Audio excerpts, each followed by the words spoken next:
queiram sentar-se.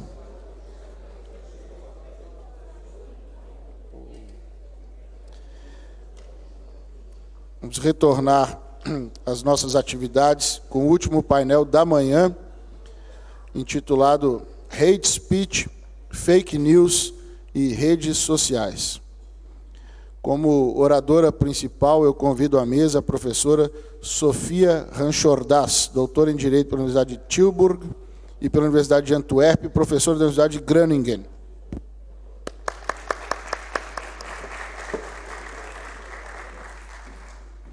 Em seguida, convido à mesa o Dr. Rui Lanceiro, professor da Faculdade de Direito da Universidade de Lisboa e doutorado pela mesma faculdade.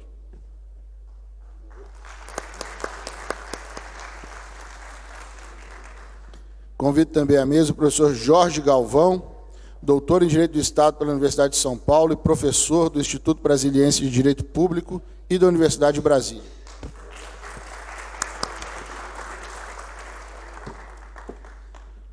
Por fim, convido à mesa o Dr. André Gustavo Correia de Andrade, doutor em Direito pela Universidade Estácio de Sá, desembargador do Tribunal de Justiça do Estado do Rio de Janeiro e diretor da Escola da Magistratura, também do Estado do Rio de Janeiro.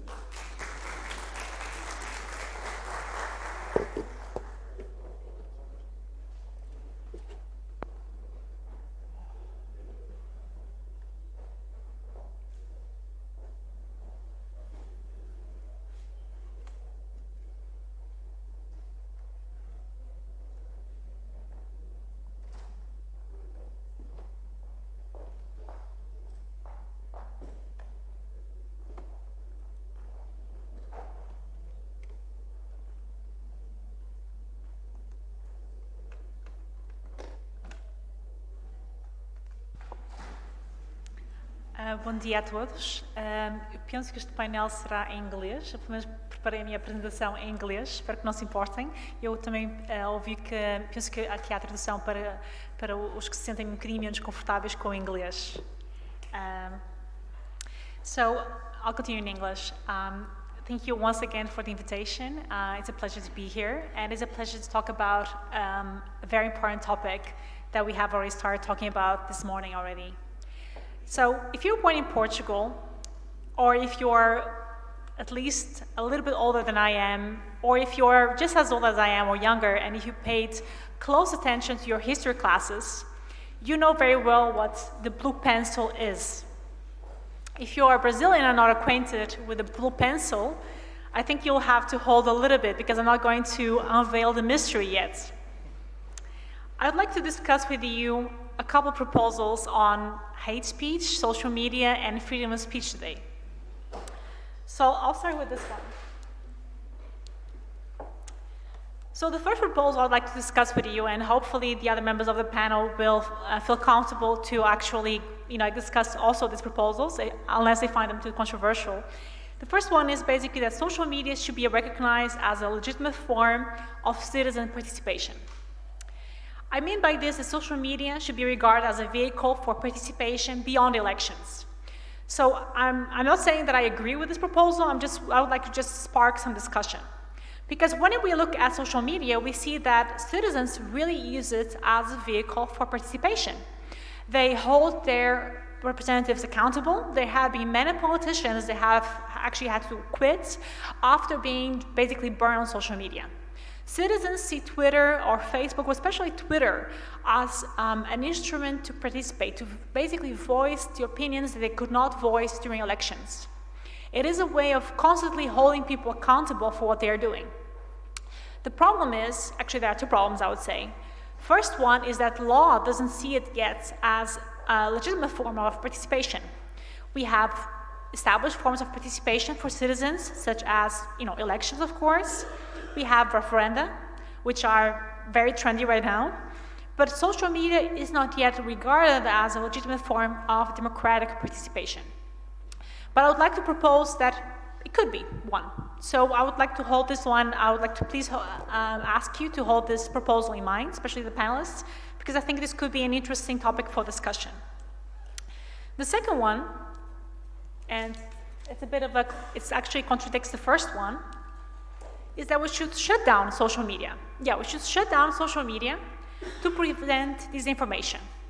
We just talked about some of the risks of social media, and the second proposal that I would like to make is this one. And I'd like to do this because, I'm not the only one, I didn't think about this myself, but we've seen this. With the Sri Lanka attacks, this has been done. Actually, many countries have done that, not because they wanted to limit freedom of expression as such, but because they were afraid. They were afraid that if social media would remain open, people would come out and they would just lynch people that haven't done anything wrong. And that was actually what happened in Sri Lanka just very recently. With the Easter attacks, the country had to close down social media because they were afraid. And many people actually welcomed the fact that they closed down social media. Because if they hadn't, bad things would have happened. A lot of rumors would have spread. So this is why I would like to propose that we also keep this second proposal in mind. So the first one is that social media is a vehicle for participation, and the second one, totally the opposite, is that we should shut it down. So I'm very curious to hear what the other panelists have to say about this. But of course, these are just the opening proposals, because in the outline, I'm going to develop them both a little bit better, and I'm going to develop them through basically 3 points. So the first one is that social media is indeed a vehicle for democratic participation, but at least it was that in the beginning. So in the beginning, it was a vehicle for democratic participation, but I'm going to actually delve into that and discuss whether it's still the case. The second point I'd like to make actually refers to the problem of distribution of power. Is social media really an instrument for participation, or is it actually a vehicle for distribution of information and maybe disinformation? The third point is basically something that relates to my research, and actually basically I would like to shift a little bit discussion in a different direction.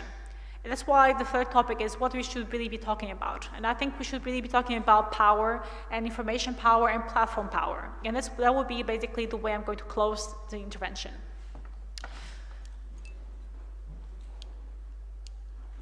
So in 1928, we could read, "It is fully conceivable that one day, through ingenious discoveries, every single person, without leaving his apartment, could continuously express his opinions on political questions through an apparatus. And all these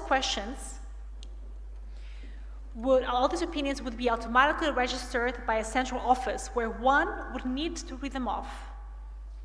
Basically, Carl Schmitt was describing Twitter, I guess. He didn't know it, but he could already anticipate it. And that's I think, a very interesting epiphany that probably Carl Schmitt had, and I honestly think that it was fully conceivable back then. Because in the 20s, Schmitt was basically referring to an environment that could relate in many ways to what we are living now, an environment where populism, where people didn't feel heard, where we had in the 20s different republics which were led by intellectuals. Portugal also had one of those. And where there was a big separation between the elites and the people, where people also would like to voice their opinions. They would like to be heard. They were inspired by Marxism and the idea that the people should be heard. So Carl Schmitt thought, well, maybe now in the future there will be a way of voicing these opinions, that citizens will actually have a chance of being heard. And many years later, this actually happens. This happened because we actually know that now social media has actually appeared, and it appeared, I would say, roughly 10 years ago, 10, 12 years ago, as indeed a form of allowing citizens to engage more actively, more dynamically with each other, but also with politicians during and beyond electoral periods. Twitter, Facebook, and LinkedIn, but especially Twitter, offer a forum for open and immediate discussion of political ideas. In addition, these platforms encourage voters to cast their votes by distributing selected information on voting participation and voting polls. This is something new. This is something that it was not done in the beginning, but they started doing it in a very innocent way. So, for example, during electoral periods, they could, for example, post pictures of voting polls, telling people, well, look, there are only a few people in line, go vote. But they also could do the opposite. They could show pictures of very long lines to discourage people from going to vote. The interesting thing is that social media, while doing that, was not necessarily allowing people to engage with politicians or to encourage them to participate. It was basically just giving them extra information. And of course, in the beginning, we just thought it was just extra information. Nowadays, we know that is not the case. Nowadays, we know that social media platforms are actually trying to shape the public's opinion regarding political candidates. They are doing that by publishing information which has been personalized, which means that if you are likely to be a left-wing voter, for example, you might receive a picture with a very short voting poll. So saying, well, go and cast your vote, because the algorithm knows what you're going to vote, probably. You might not know that the algorithm knows it. You might even be doubting between two parties, but the algorithm will know which party you will vote for.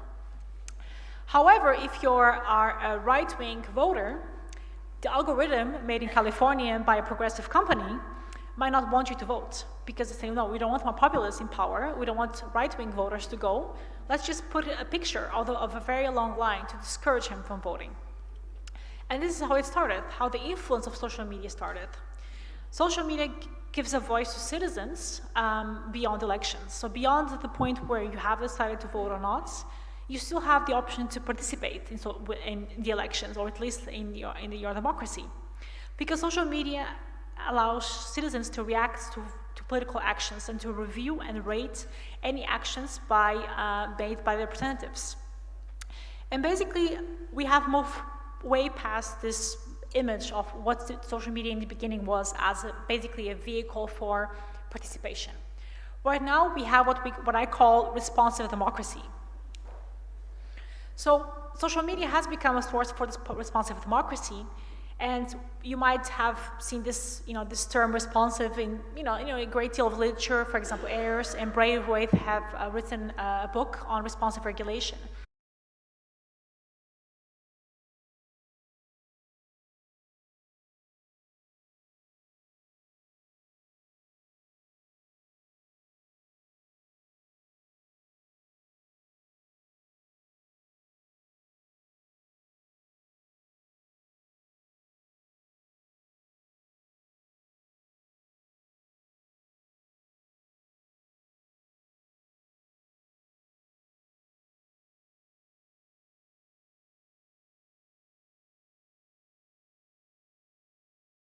Conflict has created a new attraction, and the excitement regarding this news has faded away.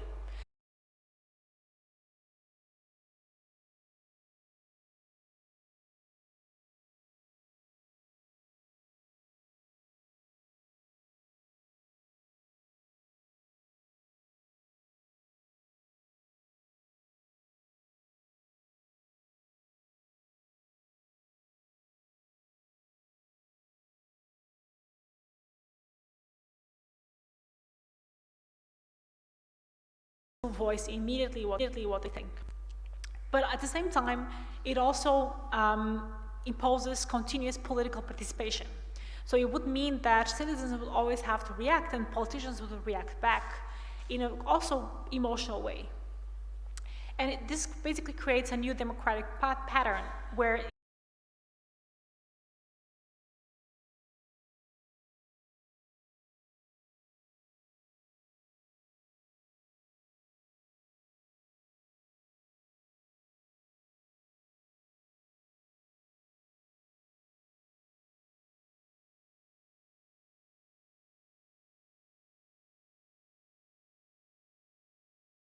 the openness of the responsive democracy.